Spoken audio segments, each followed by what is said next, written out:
Well, now you've learned about serif and sans serif typeface. It's time to put it in practice. You're going to open up Illustrator, and you'll find that if you're in a Windows, in your Start program, and if you're in a Mac, you'll need to go to your Applications. Ask me if you need any help. Then you're going to open up your Illustrator, and you're going to make a new document. A new document window will come up, and you'll hit OK. In this exercise, we're going to look at a serif typeface. So we're going to look at our tool called the Type tool.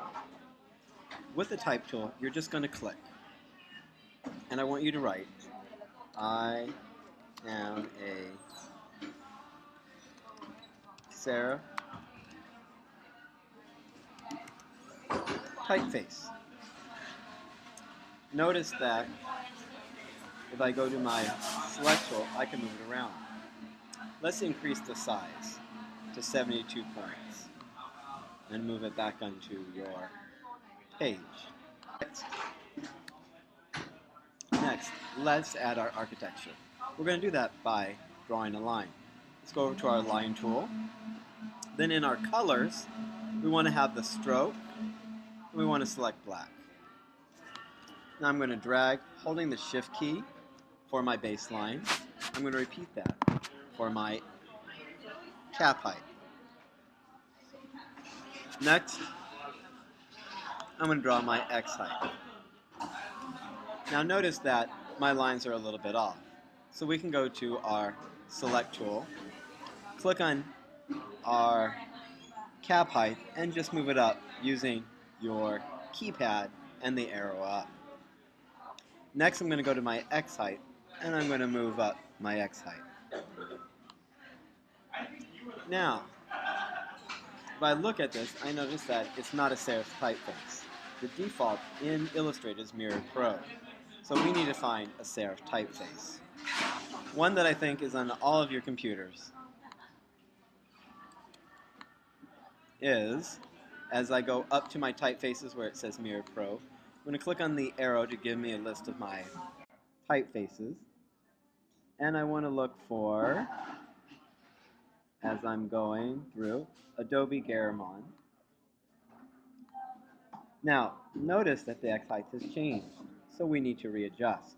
It has a low X height, and our cap height needs to be adjusted downward as well.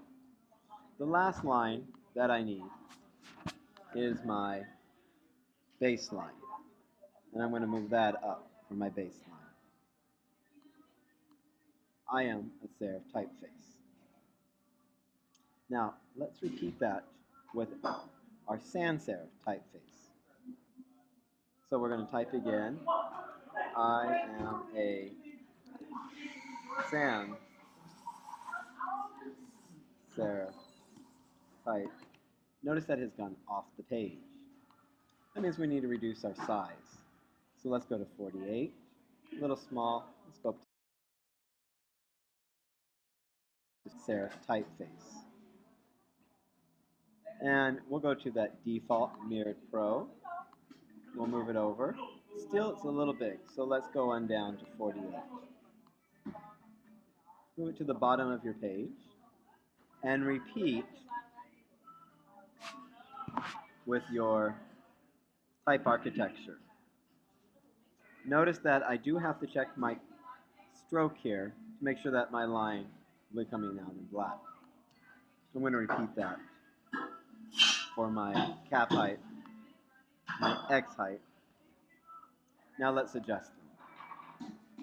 I'm going to move them up again using my arrow key on my keypad. Notice that this has a very high X height. And our last is our beard line. Now, what makes these a serif typeface? Well, they have serifs. So let's mark our serifs with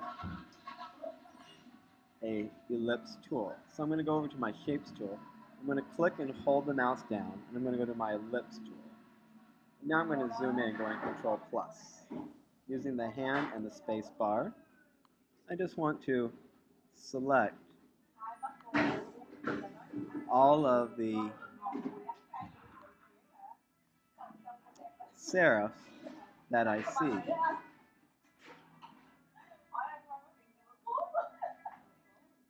And notice, as I do this, I have a lot of serifs. I want you to continue to select all of your serifs. And there you have serif versus sans serif. Your next is to choose which one you are.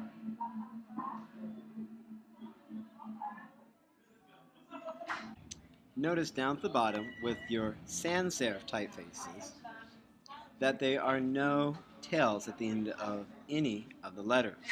They are straight as a ruler. And this is what gives them sans serif, which means without serifs.